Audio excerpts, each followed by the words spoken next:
இந்த பதிவை கேட்காம போனீங்கன்னா ஆபத்தில் மேலும் சிக்குவீர்கள்.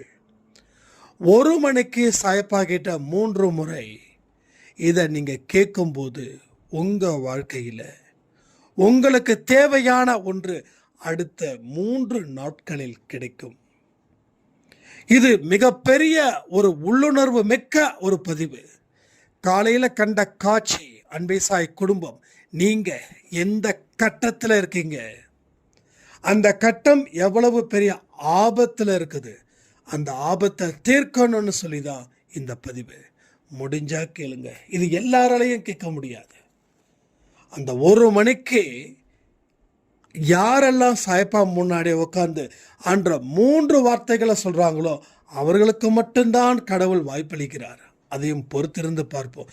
யார் யாருக்கு இந்த அற்புதமான விஷயங்கள் நடக்கப் போகுதுன்றதை பொறுத்திருந்து பார்ப்போம். முக்கியமான பதிவு.